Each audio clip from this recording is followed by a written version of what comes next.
Israel और Hamas के बीच जंग के बाद बुरी तरह से तबाह हुए गाजा की मदद के लिए अमेरिका के विदेश मंत्री एंटनी ब्लिंकन ने आश्वासन दिया है।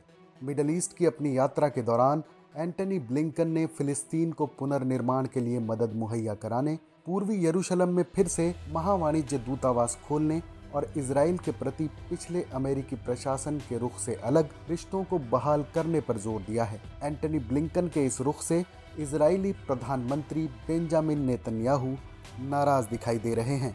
ब्लिंकन के साथ साझा प्रेस कॉन्फ्रेंस में नेतन्याहू की नाराजगी साफ दिखाई दी।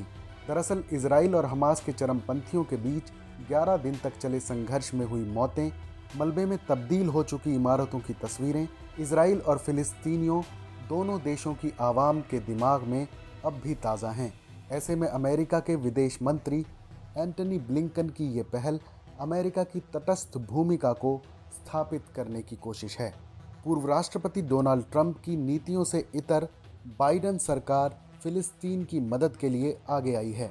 तत्कालीन ट्रंप प्रशासन ने फिलिस्तीनी प्रशासन से राजनीतिक संवाद और फिलिस्तीनियों को मिलने वाली मदद को बंद कर दिया था, लेकिन इससे अलग रुख अपनाते हुए बाइडेन सरकार ने फिलिस्तीन की मदद का फैसला किया है। ये अमेरिका की नीति में तेज़ी से आए बदलाव को दिखाता है, लेकिन इसमें बड़े जोखिम भी हैं। बाइडेन प्रशासन का कहना है कि वो गाज़ा पट्टी में पुनर्निर्माण को बढ़ावा देने के लिए आर्थिक मदद करेगा, जिस पर हमास का कब्जा है।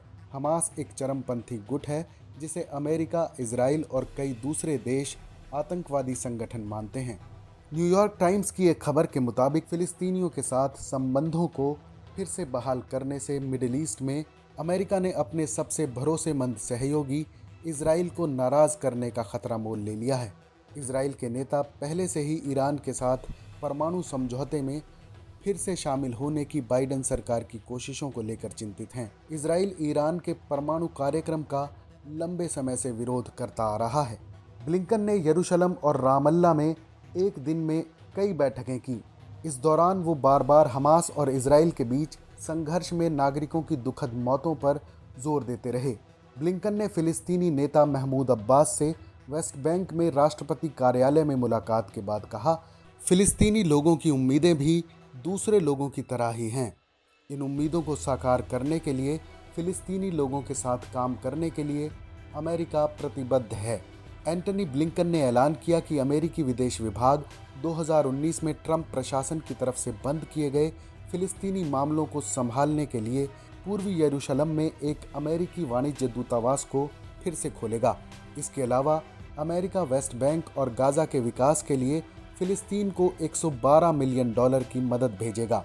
उन्होंने कहा कि ट्रंप प्रशासन में की गई कटौती को रद्द करते हुए राष्ट्रपति बाइडेन ने पिछले महीने से $360 मिलियन से ज़्यादा की सहायता मुहैया कराई है। इस खबर पर अपनी राय ज़रूर बताएं। देश और दुनिया की तमाम बड़ी खबरों के लिए देखते रहें TV9 भारतवर्ष डिजिटल।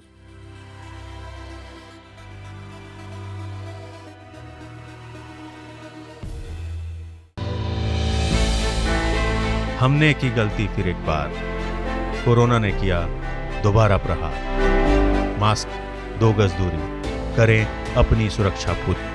कोरोना टीका हम सबको लगाना है, मिलकर साथ समझदारी से कोरोना को हराना है।